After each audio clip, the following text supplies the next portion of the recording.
My sister snickered, "That's your wedding dress?" But I entered in white. For stars on my shoulder. 200 seals rose and said Admiral on deck. Family sat silent. My team stood proud. There are moments in life that hit you with the force of a tidal wave, ripping away everything you thought you knew. For me, one of those moments came just 3 minutes before I was supposed to walk down the aisle, when a text message landed on my phone, dripping with pure, unadulterated venom. It wasn't just a text, it was a ghost from my past, a shadow I thought I'd finally escaped, and it threatened to shatter the most important day of my life.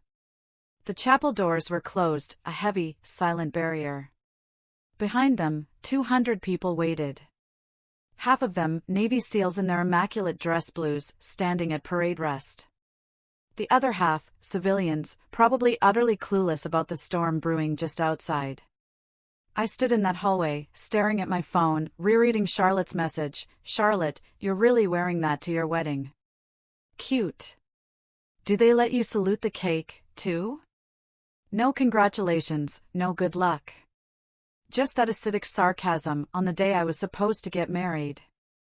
Classic Charlotte. I slid the phone into my pocket, a knot tightening in my stomach.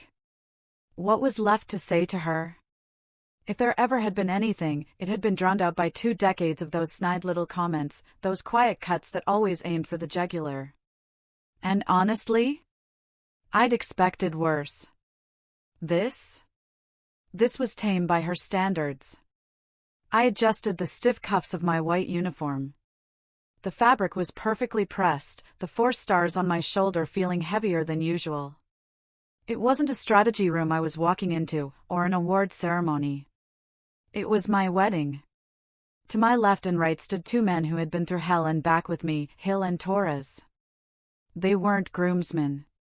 I didn't want groomsmen. They just showed up, looked at me, and said, "Ma'am, we're walking you in." No arguments. I didn't argue. Torres, with his prosthetic leg, could still outrun most guys in morning PT. Hill once pulled me out of a chopper crash in Kandahar with his arm half dislocated. They flanked me like it was a battlefield, because in a way, it was just not the kind we were trained for. Inside, Miles, my fiancé, was waiting. He was probably calm.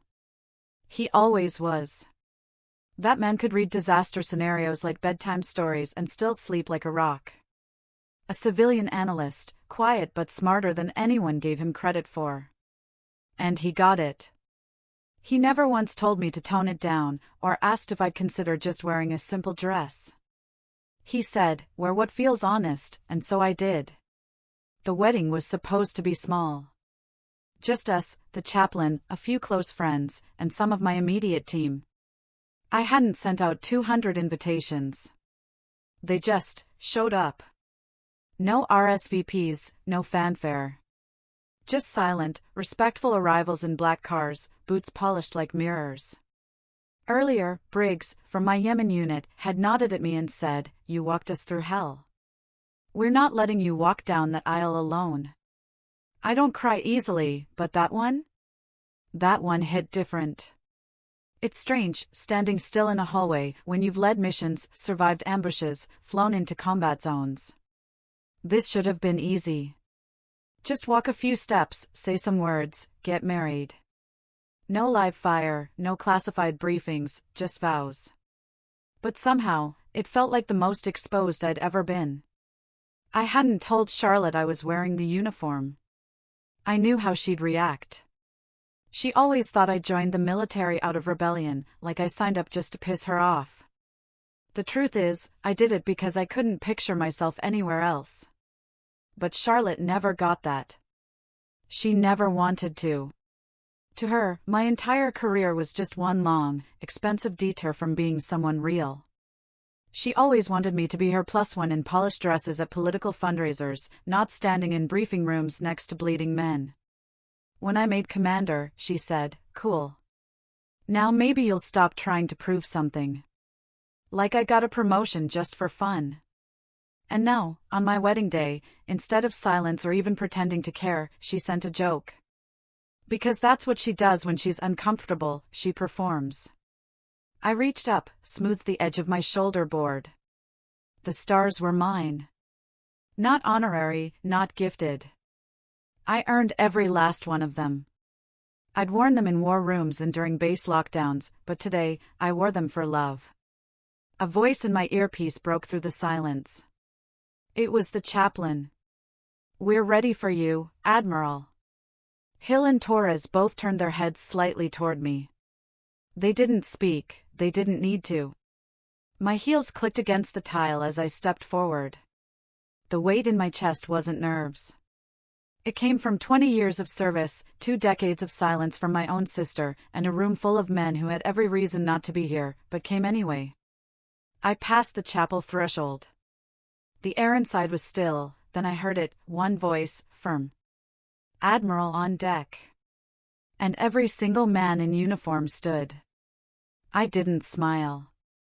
Not even then. There was a warmth in my chest, sure, but it wasn't joy.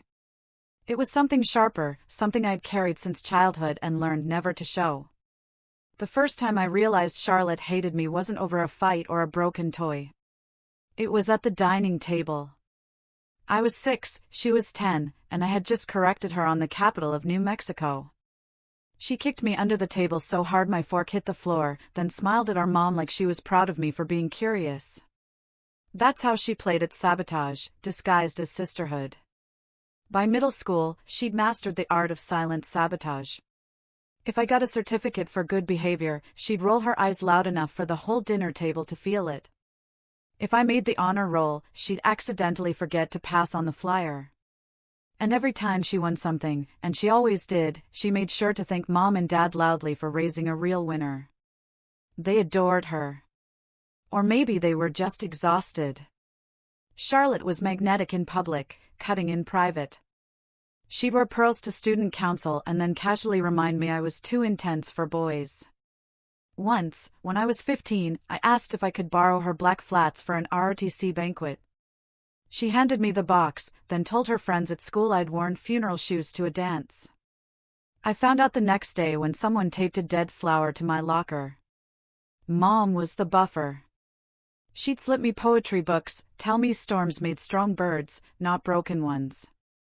Dad was neutral at best. He worked long hours for the defense contractor Lockheed Yates and treated parenting like a weekend command post. He liked order, silence, and results.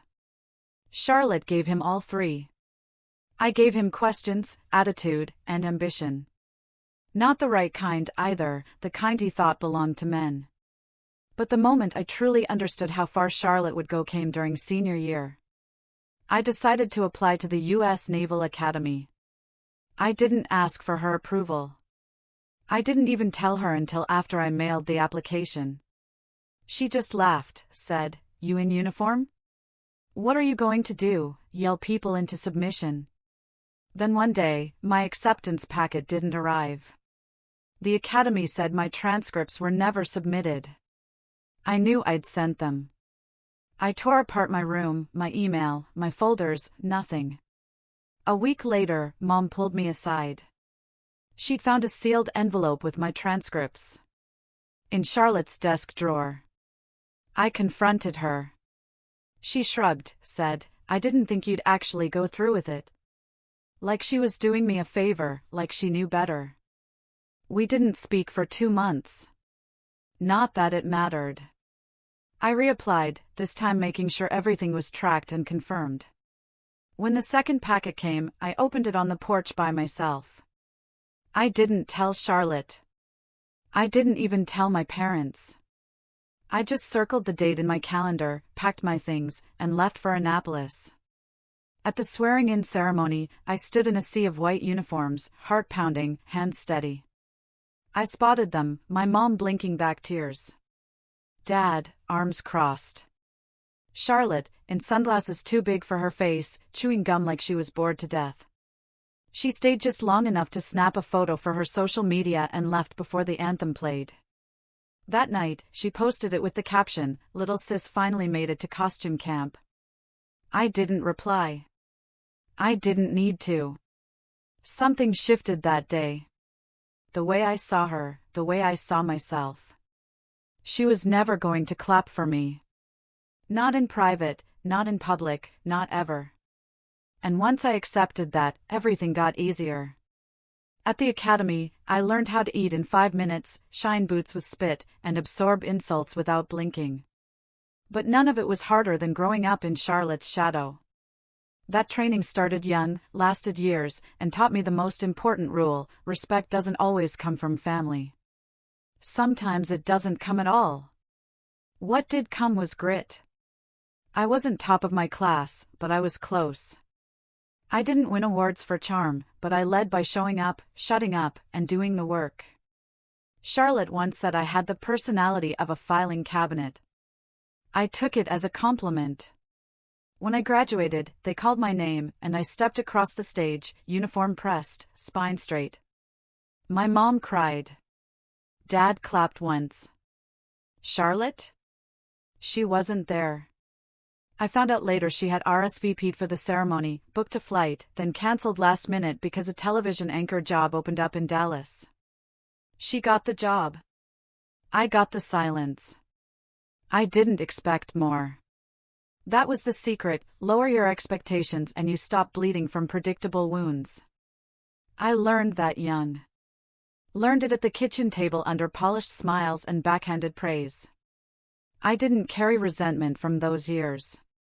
I carried something cleaner, colder, the kind of resolve you earn when you stop trying to be someone's version of worthy and start becoming your own definition of it. I folded that lesson tight and tucked it into the seams of every uniform I ever wore. I never called her after graduation. I didn't need her to pretend to care. I had a duffel bag, orders for Fort Oglethorpe in Georgia, and one slightly wrinkled photo of my mom tucked between a pack of granola bars and a bottle of aspirin.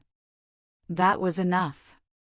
The first thing they taught me on base wasn't tactical or strategic. It was psychological. You're either a presence or you're a problem. I was a presence. Quiet, punctual, unshakable. Still, walking into that operations office in my first assignment felt like stepping into a bar where everyone knew each other and no one wanted a new name on the stool, especially not mine. Are you lost, sweetheart? That was the welcome I got from a sergeant who hadn't shaved in a week. His name tag read Danner. His tone read dismissive. I didn't flinch. I just said, looking for the person who signs the logistics clearances. Turned out it was him. That didn't help. My official assignment was Naval Logistics Liaison. Unofficially? I was the person they tested, forgot to invite to briefings, skipped on coffee runs, ignored in the hall. The first few weeks were all sideways glances and inside jokes I wasn't part of. That's how you learn the real structure of a unit. The rank on your shoulder matters less than the way they look at you when you walk into the room. Most of the guys had served together for years. Their jokes were coded, their stories repeated and polished. I was an intruder with a clipboard and a spine that refused to bend. I didn't ask for respect. I acted like I already had it. That irritated them, but I wasn't there to make friends. I was there to keep trucks moving, gear accounted for, missions flowing without a single bullet missing, and I was good at it. My reports were spotless, my coordination airtight. By the end of the second month, one of the lieutenants stopped triple-checking everything I submitted. Progress. Even then, I kept my voice low and my eyes open. You learn more from what people don't say. I didn't try to prove anything. Just showed up before everyone, stayed after, and left no room for questions. I knew what they called me behind my back: quota, icebox, Miss Naval Barbie. They thought I'd crack eventually. Instead, I reorganized the entire depot in 3 weeks and cut shipment errors by 40%. When the colonel asked who did it, Danner tried to take credit. I let him. He knew. Everyone did. The next day, he passed me a mug of burnt coffee and said, "Not bad, Brennan." That was the first unofficial handshake. Meanwhile, Charlotte had started anchoring morning segments in Phoenix. Every time I turned on the television in the mess, there she was. Perfect lighting, perfect hair, fake sincere voice as she read headlines between fitness ads and weather reports. One night, a guy from my unit pointed at the screen and said, "Hey, isn't that your sister?" I nodded. He grinned and said, "No offense, but damn, she looks like the type who's never done a hard day's work in her life." I didn't say anything. I didn't have to. She had lights. I had grit. I worked that base for 18 months. No disciplinary issues. No broken protocols. By the end, they weren't just tolerating me. They were asking for my input. I wasn't loud. I was solid. And in the military, solidity is currency. Then came the letter, not from home, from Annapolis. A commendation acknowledgement for operational excellence in field logistics. It was the kind of paper that gets you noticed. I pinned it inside my locker. Danner saw it one day and muttered, "Guess you're not just here to warm a chair after all." I wanted to tell him he was late to the realization, but I just nodded and went back to work. When my transfer orders came, Coronado, California, I packed light. One uniform for inspection, one for deployment, and a photo of Mom, now creased in the corner. I didn't call anyone to say goodbye. They didn't expect me to. On my last day, someone had left a note in my desk drawer. No name, just 5 words on a sticky note, not bad for a quota. I didn't smile. I just folded it and kept it. Proof that sometimes you don't need applause to win the room. You just need to stay standing until they run out of reasons to push you down. The flight to Coronado felt like crossing into another country. Everything at Fort Oglethorpe had been slow, dusty, and half held together with duct tape and resentment. Coronado was sharp, fast, and humming with the kind of intensity that made people talk with clipped vowels and walk like they had somewhere more important to be. My assignment was to Naval Amphibious Base Operations, SEAL Logistics Support. Not glamorous, but crucial. It was the kind of job where if you screw up, a mission doesn't just fail, people die. And I knew the unspoken truth walking in: no one was going to trust a woman pushing paperwork unless she did it so flawlessly that they couldn't afford not to.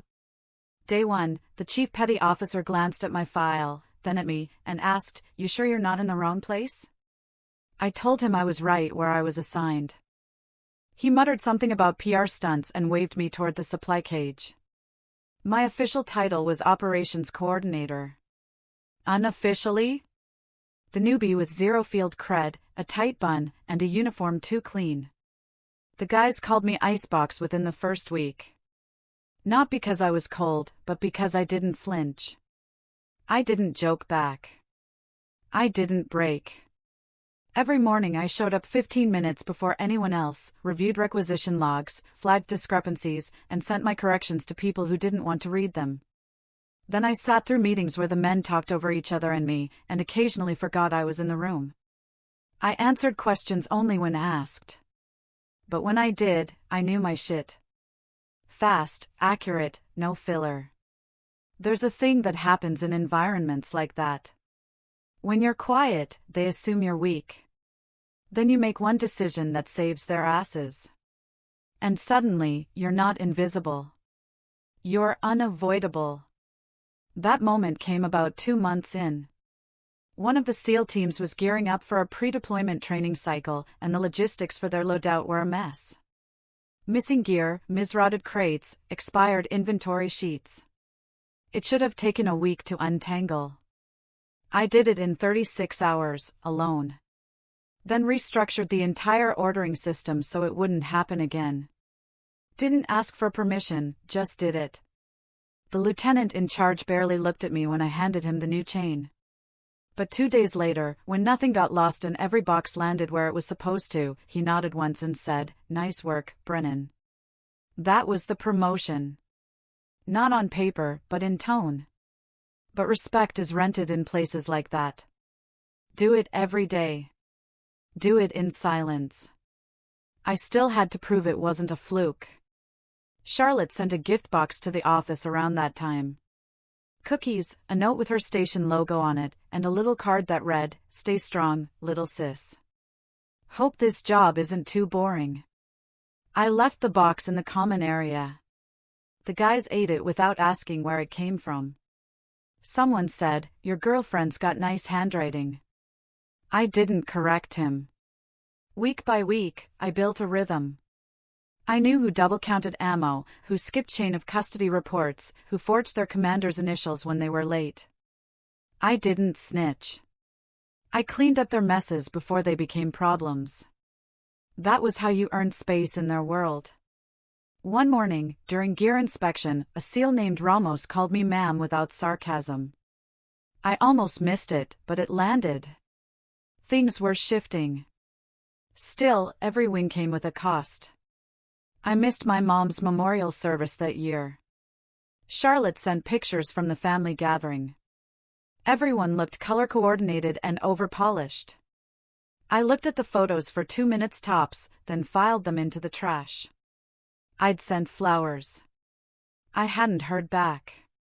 The base didn't care about my grief, or my sister, or the fact that I hadn't spoken to my father in 6 years. That was part of the draw, honestly. The military didn't ask who you were when you arrived. It waited to see who you'd be under pressure. By the 6-month mark, I had a new desk closer to command, a recommendation from my lieutenant, and an unspoken agreement from most of the guys that I wasn't going anywhere.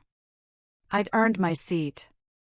Not loudly, not quickly, but entirely. Then came the orders for a joint operation off the coast of Yemen. It wasn't supposed to involve me directly. I was logistics, not boots on ground. But things don't always go to plan, especially in places where everything moves fast and silence carries the heaviest weight. The only reason I was even near the flight line that day was because the operations lead had forgotten to file a secondary manifest, and no one trusted the new kid with paperwork anymore, except me. I caught the error, grabbed my clipboard, and jogged across the tarmac to intercept the crew loading the crates onto the wrong bird. That's when the call came in. A recon team had gone dark outside El Mukalla. They were light, 6 operators, 1 drone tech, minimal support. What was supposed to be a quick terrain mapping mission had turned into a nightmare. A local militia splinter group intercepted their route. By the time command had a signal again, 1 SEAL was already wounded. They didn't have time to wait for the scheduled QRF.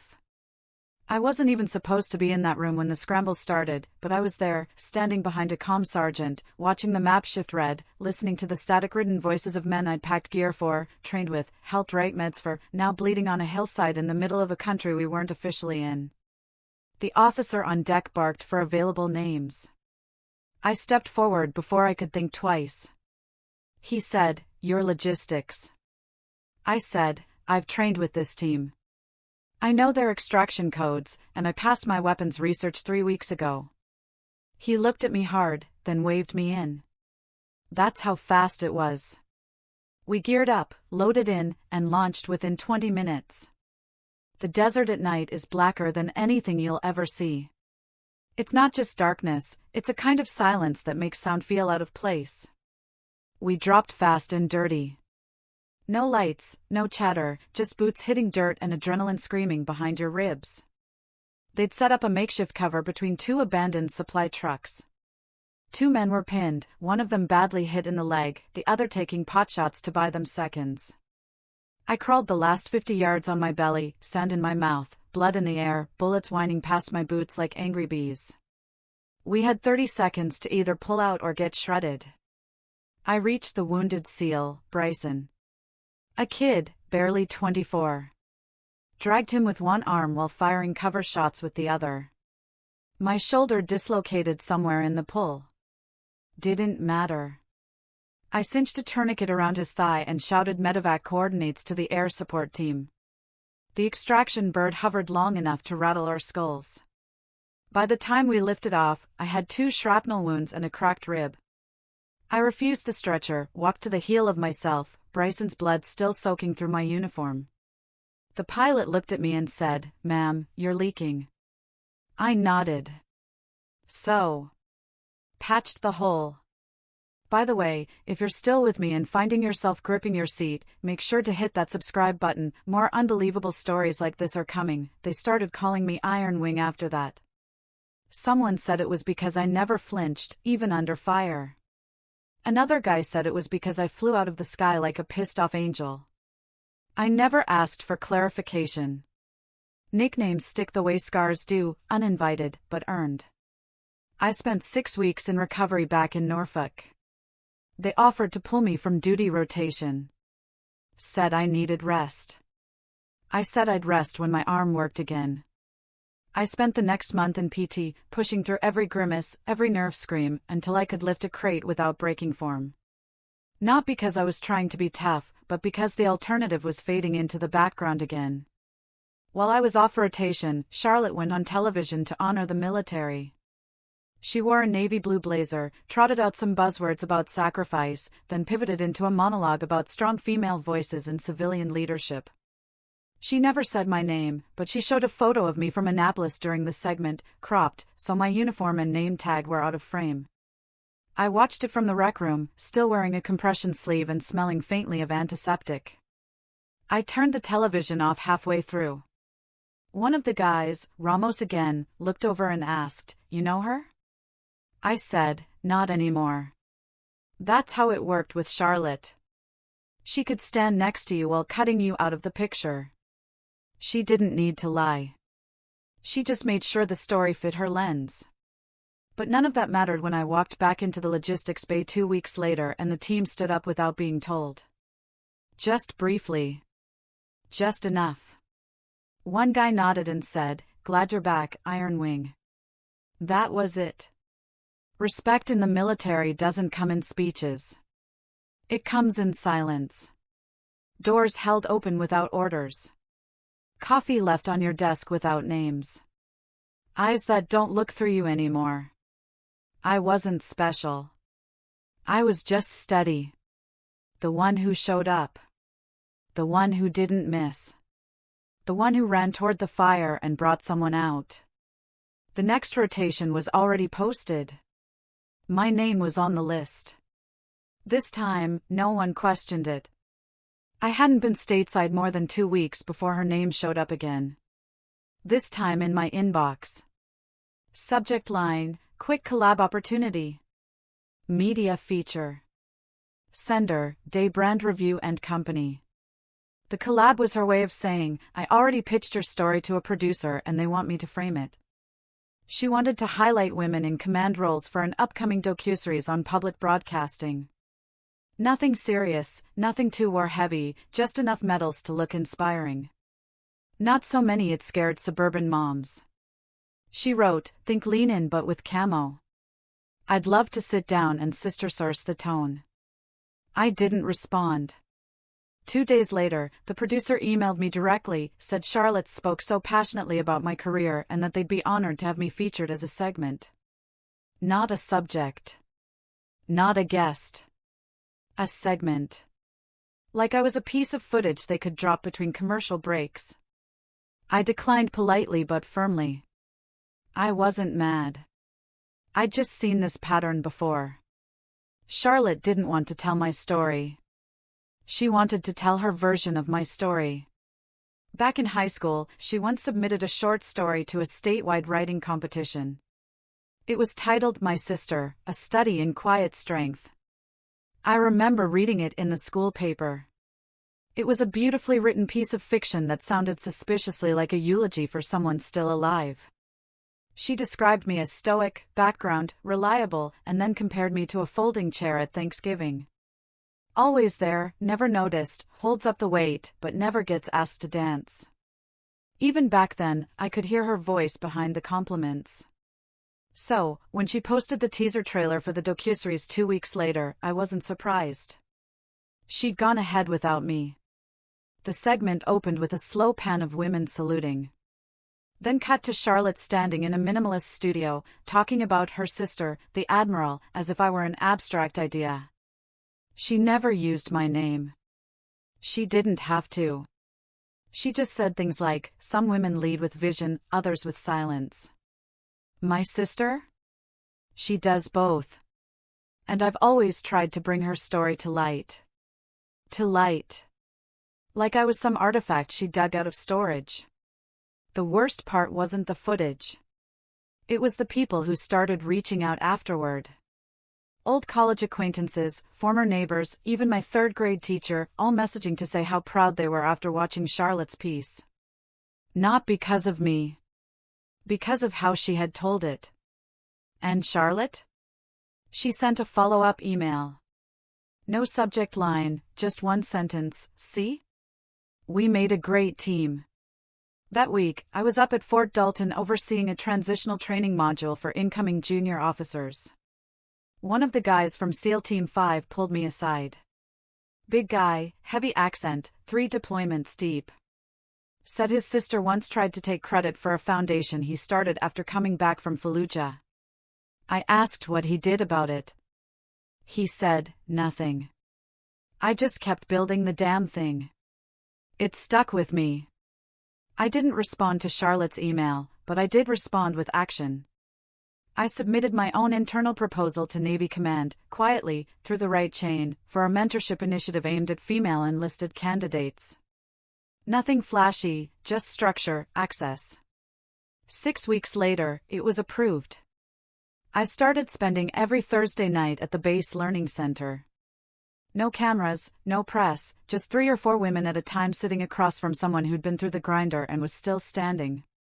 One night, a young corporal named Jana asked if I had siblings. I said, yes. She asked what she did. I paused, then said, media. She tells stories for a living. Jana smiled. That's funny. You kind of do, too. You just use different tools.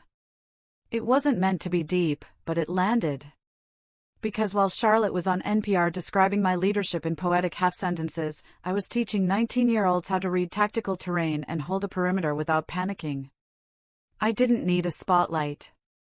I needed a damn working flashlight. And for once, I had it. And just when I thought I'd finally found a rhythm that made sense, the notifications started lighting up on my phone like a bad omen. The first text said, "Ma'am, it's Corporal Briers. Just checking if this email is real." It came at 2:17 a.m. I was still up, sorting through intake reports for the mentorship program. I had no idea who Briers was, but something about the timing didn't feel random. I replied, "Go ahead and forward it. I'll confirm." What he sent was a PDF attachment. The subject line read, "Final note, Tyler J. Rowan." Tyler had been one of ours. SEAL candidate. Passed every physical threshold we threw at him. Sharp mind, sharper instincts, barely 24. I hadn't seen his name in months, not since his last performance eval. But the report hit like cold water. He took his own life at home. No note left for his parents. No letter to a friend. But in a secure draft folder on his old base email account, they'd found something. Just a few lines, saved but never sent. "I know Admiral Brennan doesn't know who I am, but she changed the way I thought about this place." When she spoke, I didn't feel like a mistake. That meant something. "Please tell her thank you." No punctuation, no sign-off. I sat back, completely still. There was no right protocol for something like that. You don't call their family. You don't forward the message to the chaplain. You just read it, and carry it. I printed a copy, folded it once, slid it into the front pocket of my uniform binder, right behind the first deployment orders I ever signed. The next morning, I walked into the command office and requested an emergency review of the SEAL mental fitness structure. You'd think after 20 years, the Navy would have nailed this. But what we had was a scattered checklist and a pamphlet with a hotline that half the unit didn't trust. I wasn't interested in therapy brochures. I wanted human contact, monthly check-ins, scheduled and enforced, one-on-one sit-downs, not check-boxes. The paperwork pushback was instant: logistics, manpower, risk assessment, everything but logic. But I kept going because I wasn't doing this for a system. I was doing it for a kid I never really knew, but who for one moment thought I saw him. And apparently, others felt it too. That week, 2 more anonymous notes found their way into my inbox. One was scribbled on the back of a torn cafeteria schedule and scanned. The other was typed in courier font like someone was scared to attach their real writing style. Both said the same thing: "Thanks for saying it out loud in that training room." We didn't know anyone saw us. No names, no ranks, just echoes. I shared them with no one except for Lieutenant Jack Baines, my second in command, and one of the few people I trusted to call me out when I was being too polite for my own good. He read both messages, handed them back without a word, then said, "We're losing more to silence than to combat. That's a leadership failure, not yours. There's room." So, we started building something under the radar. We called it Operation Glass House. Weekly peer-led check-ins. No command structure, no salutes, just a room, coffee, a closed door, and honesty. We made it opt-in, then quietly made sure every team leader opted in first. By month 3, participation was at 84%. There were no selfies, no tweets, just people breathing easier. Charlotte, meanwhile, posted a video of herself at a panel in San Diego, talking about the emotional resilience of women in leadership. With my image blurred behind her on a slideshow, she captioned it, "Proud to be related to this legacy." I didn't even flinch this time. I started to understand something: the loudest people weren't always the ones leading. They were just holding the mic. Real leadership, the kind that changed outcomes, not just optics, usually happened in rooms with bad lighting and dented mugs. Like the one I walked into on a Thursday night and found Corporal Avalon waiting. She stood when I entered, said, "You probably don't remember me, but you yelled at my squad last winter for losing track of formation timing during storm drills." I nodded. "Sounds about right." She smiled. That was the first time I realized someone expected me to get it right, not just survive. We sat, talked. Nothing deep. Just real. And it was enough. The binder with Tyler's notes stayed in my office drawer after that, unopened, but always nearby. Not as a symbol of loss, but as a reminder of how little it takes to be remembered for showing up. And when the memo from SEAL Command landed on my desk, requesting I take over direct oversight of SEAL Team 9, the only thing I thought of wasn't the rank or the logistics or even the new ops tempo. It was the fact that I now had a seat at the exact table that used to ignore people like Tyler. And I had no plans to waste it. The first time I stood in front of SEAL Team 9, nobody clapped. It wasn't cold. It wasn't disrespect. It was calculation. I wasn't what they expected, especially not for command. They looked at me like I was there to pass time, not orders. That didn't bother me. What did was how quietly they kept their distance. Not one asked about my record. Not one challenged my leadership face to face. They were waiting for failure. For permission to ignore me. So I gave them none. The base at Fort Miramar wasn't much, just a converted training compound with gear that still smelled like 2009. The first order I gave wasn't strategic. It was structural. I ordered the break room remodeled. That's how I knew who was paying attention. Anyone who groaned about wasted budget didn't understand what I was doing. Culture comes before combat readiness, and a team that doesn't sit together won't bleed together. Week 1, I cancelled 2 pre-scheduled war games and replaced them with unannounced night ops across the hills behind the training zone. I told them, "We're not here to rehearse victory. We're here to find the first person who panics under pressure." That person wasn't who they thought. It was Lieutenant Brian Ness, a 12-year vet, 2 combat citations, looked like a walking recruitment poster. But his flashlight battery died in the ridge and he lost bearings for a full 22 minutes. Didn't call it in. Froze. He showed up at my office the next morning expecting to be benched. I told him, "You're staying. And next drill, you're leading.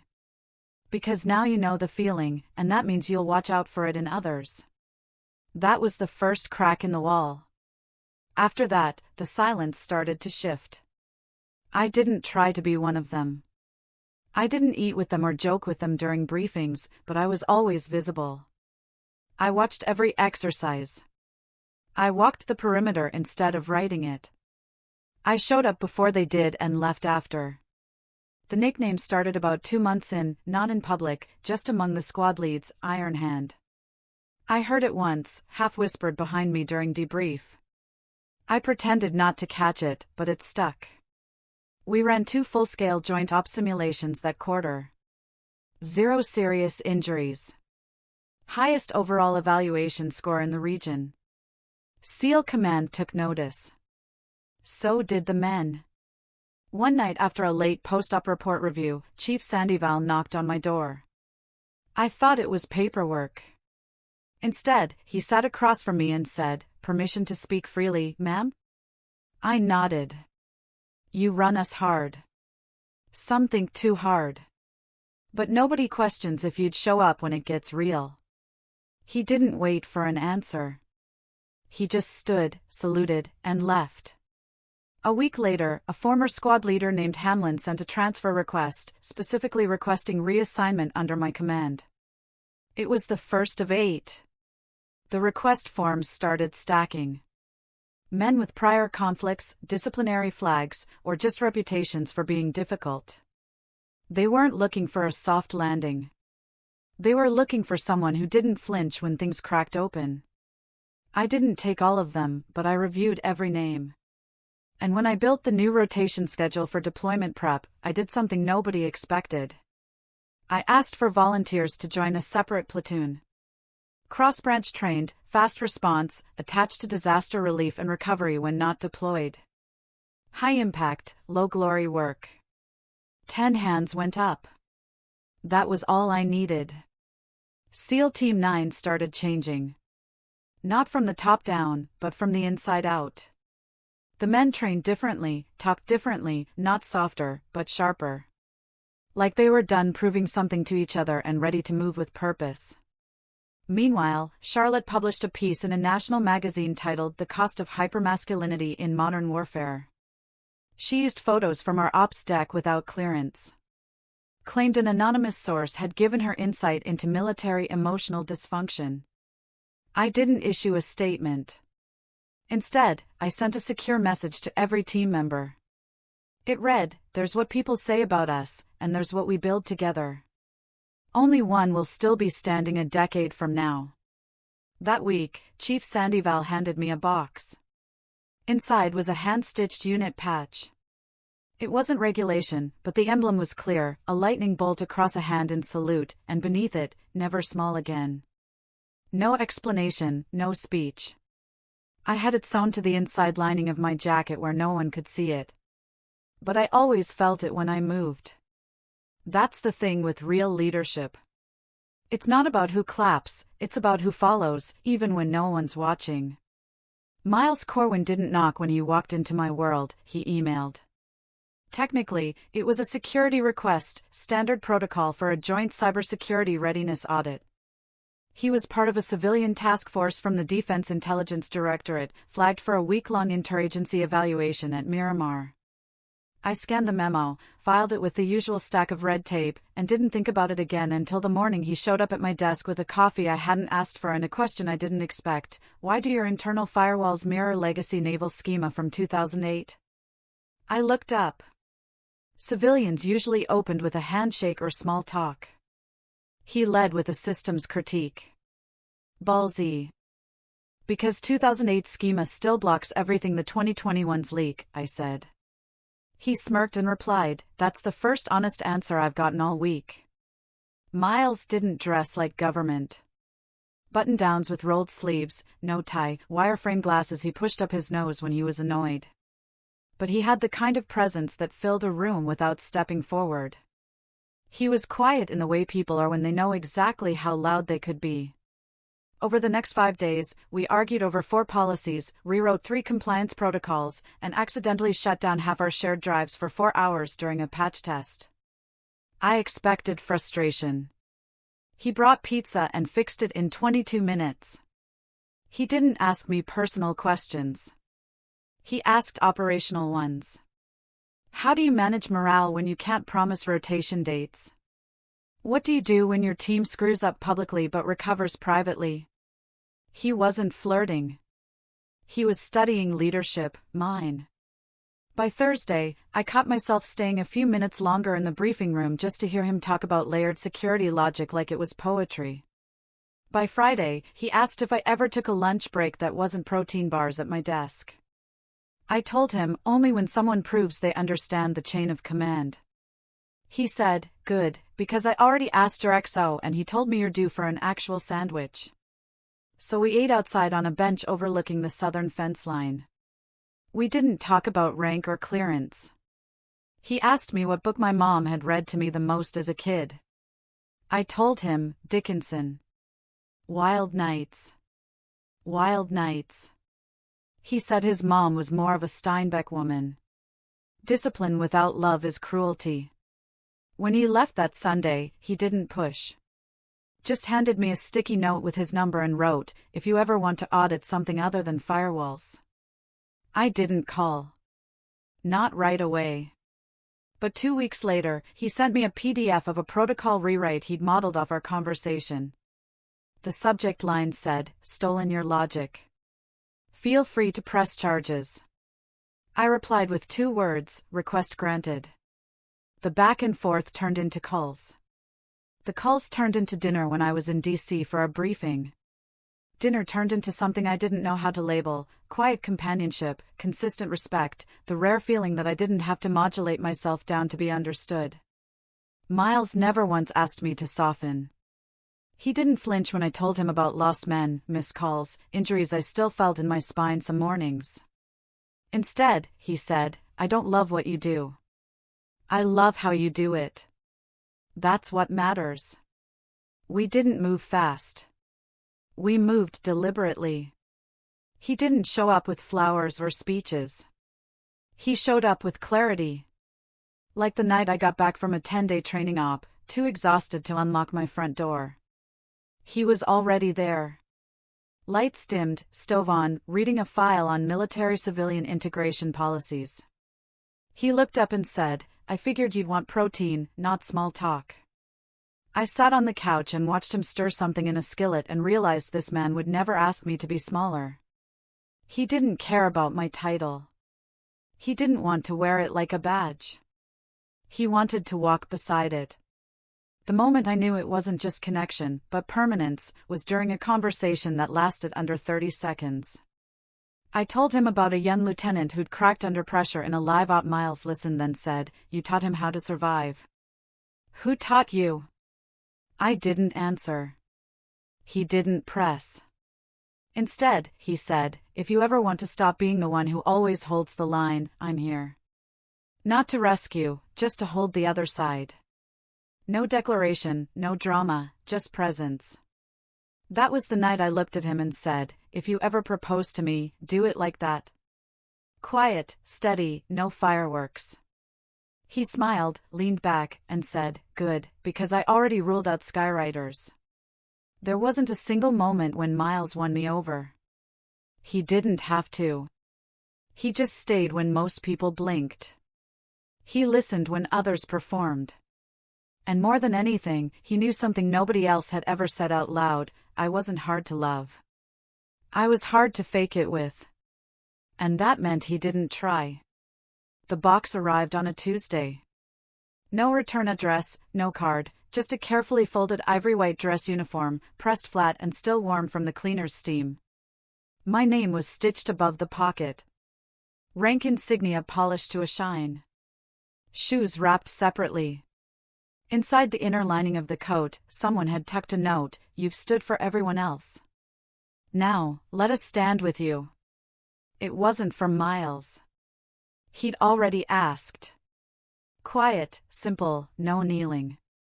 Just 2 coffee mugs and a question in the kitchen: "What do you think about doing life officially?" I said yes without blinking.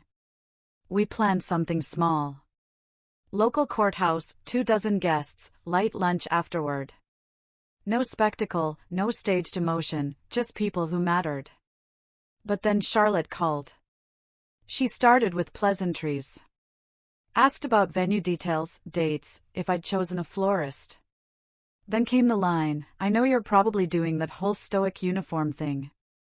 I cut her off. "Yes, Charlotte, I am wearing the uniform." She gave a tight laugh. Well, I just think you might want to consider something more inviting. You know, to make people feel less like they're at a funeral. I didn't respond. I knew that tone. It was her polite way of saying, don't embarrass me. She wasn't even invited.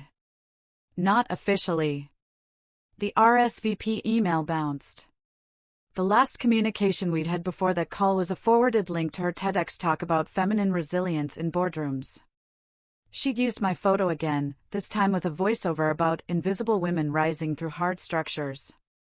She didn't ask for permission. She just built her brand and used my shadow for contrast. 2 days after that phone call, she tweeted it. White background, bold black font, her face in the top right corner, text overlaid on an image of a dress uniform. Nothing screams marrying for control like a woman showing up to her own wedding in government-issued fabric. #shills.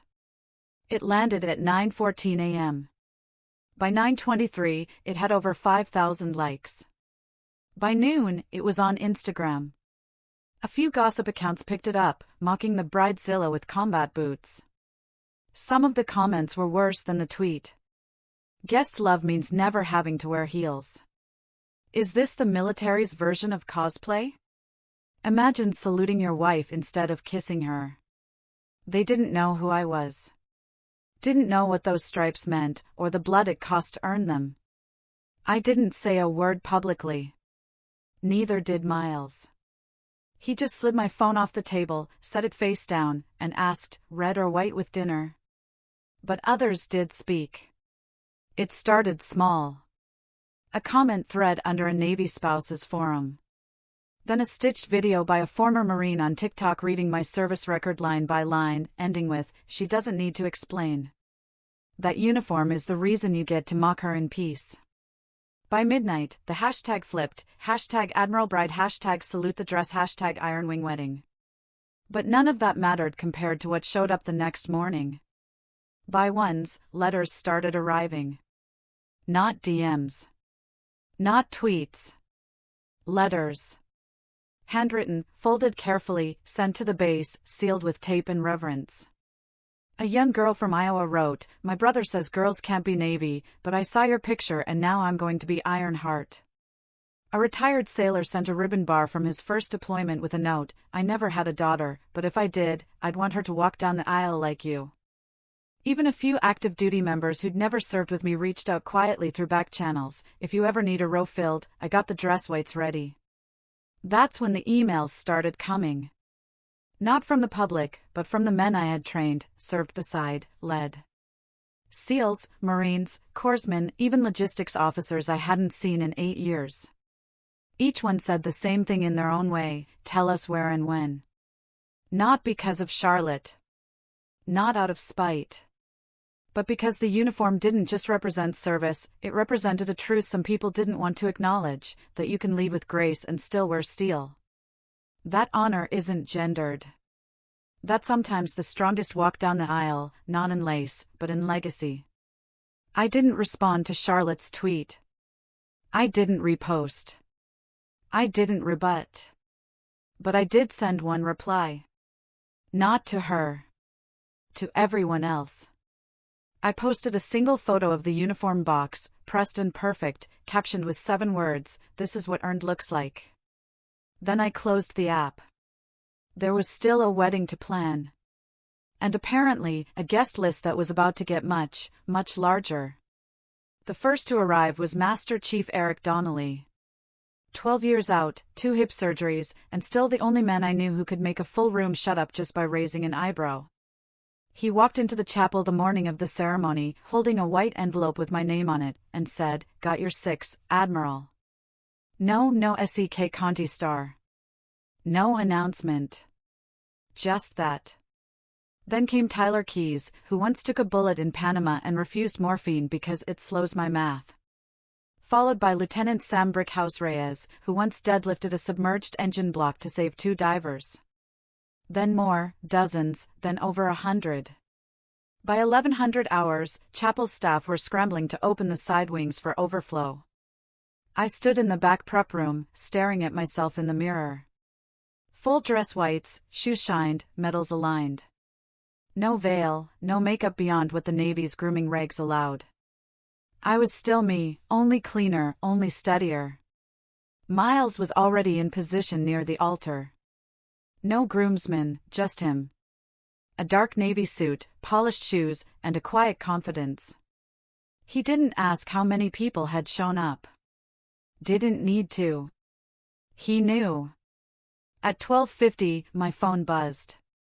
A message. No contact saved, but I knew that number. You're really going through with it in uniform. Disgraceful. I didn't blink, didn't delete it, just stared at it the way you look at a scratch on glass.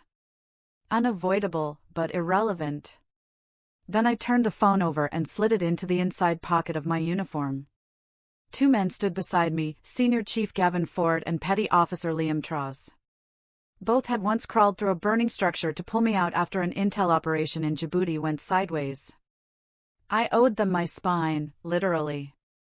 Ford said, "You still want us flanking you?" I said, "I don't need it." Tross grinned. "That's why you're getting it." The organ began. The chapel doors stayed shut a few more seconds as the congregation rose. And then came the call. Deep, crisp, firm, Admiral on deck. I hadn't planned it. I hadn't asked for it. But when those doors opened, 200 SEALs, Marines, Corpsmen, and a smattering of Army and Air Force, uniformed, decorated, weathered by time, stood in unison. Not by command. By choice. Their hands rose to brows, white gloves, steel posture, silent thunder. No music played, just boots striking floors. I walked down the aisle between men and women who had carried out orders with my name attached to them. Who had held fast under fire because I had told them to hold. Who had returned home because I'd fought to get them there. Ford and Tross at my sides. We passed the pews row by row. Some I hadn't seen in a decade. Some I never expected to see again. But they were all there. Some scarred, some limping, some clean-shaven, some bearded and wild. But every one of them stood for me. Not the rank. Not the medals. Me. Halfway down the aisle, I caught eyes with Rear Admiral Lee Barker, my first mentor from Officer Development School. She gave me the smallest nod, one that said, "Now they see what I saw." I kept walking, spine locked, chin level. No smile, no tears. Just presence. At the altar, Miles stood, hands folded behind his back, standing at ease. No grin, no nerves, just absolute understanding. The chaplain was Lieutenant Commander Rupert Langley, a Navy lifer with a Boston accent and a broken wrist he never fixed. He gave us a nod, opened his binder, and began. But no one sat. Not at first. Because when the last echo of Admiral on deck died down, it left something else behind, reverence. We didn't start with vows. We started with silence. Earned silence. And when Langley did begin, his voice was low, steady. He spoke of commitment, not just to each other, but to duty, to purpose, to choosing every single day to protect what mattered, whether that was a nation or a marriage. Our vows didn't mention sickness or health, richer or poorer. Mine were, "I will never ask you to shrink." His were, "I will never ask you to stop." We promised to protect peace, to make space for stillness, and to sharpen each other without dulling our joy. There was no "you complete me." We were already whole. Then came the moment. Langley said, "By the power vested in me." And before he could finish, a sound rose. It wasn't applause. Not yet. It was the collective sound of 200 chairs creaking as warriors sat down in quiet unison. No chaos, no pomp, just the shift of bodies and fabric like a living exhale. We kissed, brief, steady, then turned. A saber arch waited at the exit, not made by officers, but by enlisted. Every blade lifted by hands that had once held rifles under my command. As we walked through it, I caught sight of the last row. A man stood alone outside, visible through the rear window. Rigid posture, dress blues, arms behind his back. He didn't come inside, but he came. And that somehow registered like a crack under the surface. But I didn't stop walking, didn't slow, just stepped through the blades into sunlight that didn't burn. Just clarified. The reception was held in a hangar-turned-banquet hall on base. Nothing fancy, just long tables, folding chairs, and people who didn't need floral centerpieces to feel something. The chow line stretched around the corner, heavy on barbecue, light on pretense. Nobody clinked glasses or gave toasts with polished speeches. They just came up one by one, said what they needed to say, and left behind handshakes that felt like anchors. At some point, after the third plate of brisket and someone's off-key acoustic cover of Simple Man, I stepped outside. My dress whites were still flawless, but my hair had started to come undone in the breeze. I didn't care. It felt good not to care for once. The air was cool. Spring in North Carolina always had that sharp edge of salt from the coast. I stood by a railing overlooking the field where we'd held morning drills. Quiet now, just crickets and the low hum of base generators in the distance. That's when Petty Officer Miller approached. Big guy, tatted sleeves, broke his hand once punching through a steel hatch because someone was trapped inside. He stood next to me for a minute before saying, "I didn't salute you today because you're an admiral. I did it because when my brother died, you sat in the hallway with me for 6 hours and said nothing." I didn't answer. Just reached over, squeezed his shoulder. Then he walked off. People came and went in waves. Some shared memories. Some didn't say a word. Others gave me side glances. Small nods, gestures that carried weight in the way only silence can.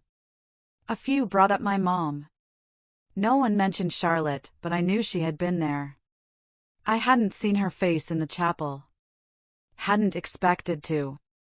But I'd caught the unmistakable shape of her hair in the last row, tucked in a seat far enough back to vanish if you blinked. She hadn't stayed. She never does. At midnight, after the crowd thinned and Miles was busy corralling someone's wild toddler from crawling into the cake table, I went back to my quarters. I peeled off my uniform one layer at a time, each medal and button landing on the desk like a quiet punctuation mark. Then I checked my phone. No new message from my father. But one email had come in. No subject line, no signature, just a plain white field of text. "They stood because you made space for them, too. You never raised your voice. You raised their worth." And I saw that today, finally. I'm sorry I laughed when you said you wanted this life. I see now it was never about chasing our approval. It was about leading without needing it. We don't salute blood. We salute truth. See. No love, Charlotte, no emojis, no plea for a reunion. But I read it 3 times. And the part that stuck wasn't the apology. It was the line about truth. Truth doesn't demand forgiveness. It demands recognition. And maybe, just maybe, she'd started to recognize something in me that had always been there, but never fit her version of worthy. I didn't respond. I didn't forward it. I just left it there. Later that night, Miles curled up beside me on the couch. He smelled like soap and bourbon and a touch of strawberry cake someone had smeared on his shirt during a hug. He asked, "Did your dad ever text again?" I shook my head. Then he said, "Did it matter?" I looked out the window where the base lights reflected off the tarmac. A place that had once felt like a battlefield now felt like a border I'd crossed. "No," I said. "Not the way it used to." And I meant it. The first thing I noticed from the stage wasn't the lights. It was the weight of 100 cadets sitting straighter when I stepped up. The auditorium at Fort Hayden had that same government-issue blandness, beige walls, retractable seating, ceiling tiles probably older than most of the recruits in the front row. But the air had that low buzz of eyes, waiting to see if the person with 4 stars on her shoulder was just another suit reading off a teleprompter.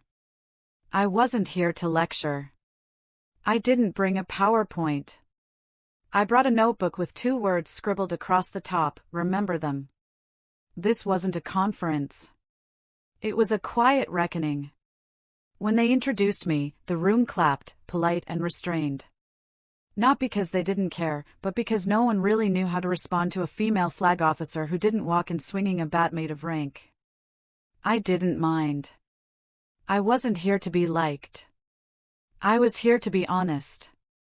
I started by telling them about Sergeant Alan Ree, the instructor who didn't show up for morning formation and whose locker was found full of unmailed birthday cards and a single note with my name on it. Then I told them about Lieutenant Priya Nair, who got pushed up for emotional volatility when all she did was file a harassment report her superior didn't want seen. I didn't cry. I didn't raise my voice. I just told the truth. That leadership wasn't about medals or authority. It was about seeing people before they disappeared. About asking the hard questions when no one else would. About creating a culture where toughness didn't mean silence and professionalism didn't mean pretending you're invincible. The room was still. Then I said something I hadn't planned: respect doesn't always salute you. Sometimes it watches to see if you stand anyway. And that's when I saw her. Second row from the back, sunglasses tucked into her blouse, hair longer now, subtler makeup. But there was no mistaking her. Charlotte Breenidge. My sister. She didn't smile. She didn't wave. She just looked straight ahead like everyone else. Hands folded in her lap. I don't even know how long she'd been there. I kept going. Talked about how we rewrote the post-deployment protocols at Norfolk. How we included family reintegration counseling, whether the CEOs liked it or not. How the suicide rate in our unit dropped 37% over 2 years. No one clapped for that. But I saw heads nod. And then I closed with the truth that stuck in my throat more than any war story ever did. My mother once told me storms weren't meant to stay grounded. I've tried to live by that. But what I've learned more than anything, what I want every single cadet in this room to remember, is this: you do not lead by being louder. You lead by listening longer and showing up again and again, especially when it's easier to walk away. I stepped back from the mic. The applause didn't erupt. It rose slow, not polite, not obligated. It came from somewhere deeper than protocol. And the first person on their feet was Charlotte. No dramatics, no gasp, just her rising from the second to last row like it was the most natural thing in the world. And then one by one, the room followed. She didn't mouth, "I'm sorry." She didn't say anything. But she clapped hard with both hands. And I didn't cry.